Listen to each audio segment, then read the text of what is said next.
sahabat LBH Pers. Kembali kami hadir menjumpai kawan-kawan semua melalui video belajar yang diselenggarakan oleh LBH Pers.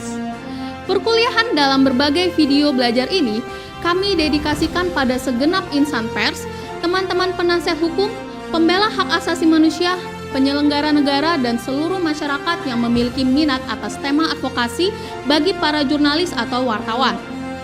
Kali ini, secara khusus, saya akan mengetengahkan pada teman-teman semua sebuah tema yang sangat penting, yakni tentang kekerasan seksual dan ancaman terhadap jurnalis perempuan. Baiklah sahabat semua, mari kita bersama-sama menyimak kuliah selengkapnya berikut ini. Selamat mengikuti.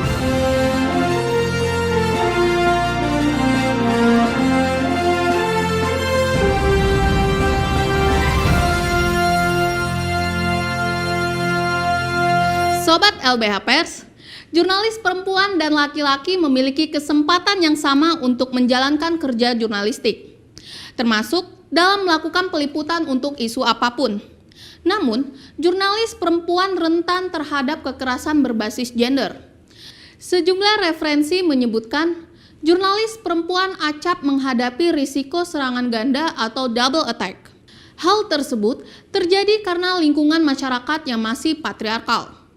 Di samping belum adanya standar operating procedure atau SOP, redaksi yang belum menyadari tingginya potensi kekerasan seksual bagi jurnalis perempuan dan berbagai sebab pemicu lainnya. Itu sebabnya penting bagi jurnalis perempuan untuk mengetahui tentang kekerasan berbasis gender sebagai bekal bekerja. Pengetahuan mengenai hal ini juga penting untuk menjamin keamanan selama meliput, termasuk di dalamnya ketika menjalankan investigasi tentang tema-tema yang memiliki risiko tinggi. Berikut ini sejumlah hal penting yang dirangkum dari berbagai sumber, termasuk Safety Guide for Journalists yang dirilis oleh UNESCO, Reporters Without Borders, dan Safety Handbook for Women. Di samping itu, rangkaian materi dari SafeNet juga sangat bermanfaat sebagai referensi penanganan kekerasan berbasis gender online.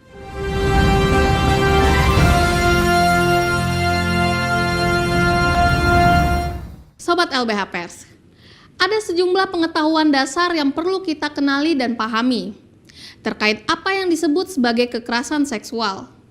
Rancangan undang-undang tentang penghapusan kekerasan seksual menyebutkan bahwa kekerasan seksual adalah setiap perbuatan merendahkan, menghina, menyerang, dan atau perbuatan lainnya terhadap tubuh, hasrat seksual seseorang, dan atau fungsi reproduksi secara paksa bertentangan dengan kehendak seseorang yang menyebabkan seseorang itu tidak mampu memberikan persetujuan dalam keadaan bebas karena ketimpangan relasi kuasa dan atau relasi gender yang berakibat atau dapat berakibat penderitaan atau kesengsaraan secara fisik, psikis, seksual, kerugian secara ekonomi, sosial, budaya, dan atau politik. Berdasarkan survei yang dilakukan Aliansi Jurnalis Independen tahun 2020, sebanyak 34 jurnalis pernah mengalami kekerasan seksual. Bentuk kekerasan seksual yang kerap dialami jurnalis perempuan saat melakukan peliputan adalah perkosaan, intimidasi seksual, termasuk di dalamnya ancaman atau percobaan perkosaan dan penyiksaan seksual. Pelecehan seksual di dalamnya meliputi tindakan seksual lewat sentuhan fisik maupun non-fisik dengan sasaran organ seksual atau seksualitas korban. Ini juga termasuk menggunakan siulan, main mata, ucapan bernuansa seksual, mempertunjukkan materi pornografi dan keinginan seksual, colekan atau sentuhan di bagian tubuh, gerakan atau isyarat yang bersifat seksual sehingga mengakibatkan rasa tidak nyaman, tersinggung, merasa direndahkan martabatnya, dan mungkin sampai menyebabkan masalah kesehatan dan keselamatan. Adapun perkosaan adalah serangan berupa pemaksaan hubungan seksual dalam bentuk terjadinya penetrasi organ vital. Bisa juga menggunakan jari tangan atau benda-benda lainnya. Serangan dilakukan dengan kekerasan, ancaman kekerasan, penahanan, tekanan psikologis, penyalahgunaan kekuasaan, atau dengan mengambil kesempatan dari lingkungan yang penuh paksaan. Sementara itu, Pencabulan adalah istilah lain dari perkosaan yang dikenal dalam sistem hukum Indonesia. Istilah ini digunakan ketika perkosaan dilakukan lewat pemaksaan anggota tubuh selain organ vital. Sementara intimidasi seksual, yang di dalamnya termasuk ancaman atau percobaan perkosaan, adalah tindakan yang meliputi penyerangan seksualitas untuk menimbulkan rasa takut atau penderitaan psikis pada perempuan korban. Intimidasi seksual bisa disampaikan secara langsung maupun tidak langsung melalui surat, SMS, email, dan lain-lain. Ancaman atau percobaan perkosaan juga bagian dari intimidasi seksual.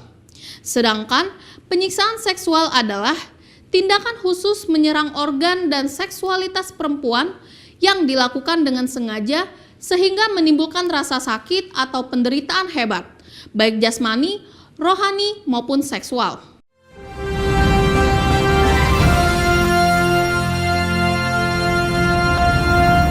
Sobat LBH Pers, mengantisipasi berbagai potensi kekerasan seksual dan ancaman, berikut adalah sejumlah tindakan atau langkah pencegahan yang bisa dilakukan para jurnalis perempuan untuk menekan risiko kekerasan seksual saat melakukan kerja-kerja pers. Pertama, gunakan cincin kawin atau cincin yang mirip dengan cincin kawin. Cara ini efektif untuk menghindari perhatian yang berlebihan, terlepas apakah mereka sudah atau belum menikah. Kedua, gunakan sepatu yang nyaman. Sepatu yang nyaman akan membantu jurnalis mudah berlari saat menghindari penyerang. Ketiga, disarankan untuk tidak menggunakan kalung, karena penyerang dapat dengan mudah menarik dan mencederai jurnalis dengan kalung yang digunakan. Keempat, hindari kuncir kuda pada rambut, mengingat penyerang dapat dengan mudah menarik rambut untuk melemahkan. Kelima, jangan menggunakan perhiasan yang berlebihan.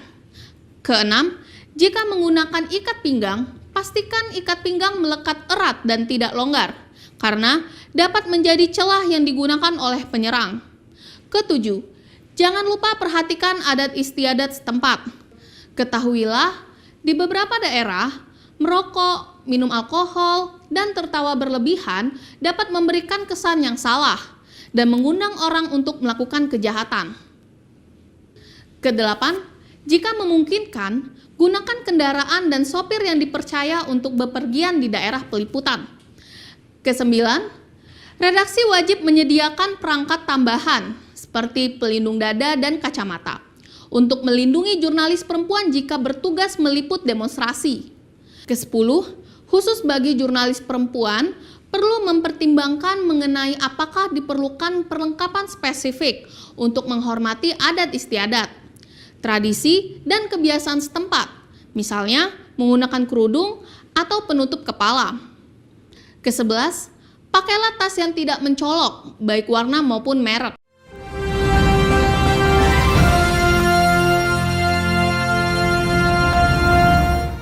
Sobat LBH Pers, tentu saja ada banyak langkah lain yang bisa digunakan untuk menekan risiko dan potensi terjadinya kekerasan seksual saat melakukan peliputan. Nah, selanjutnya kita akan mendiskusikan tentang kekerasan berbasis gender online dalam video berikutnya. Sampai jumpa.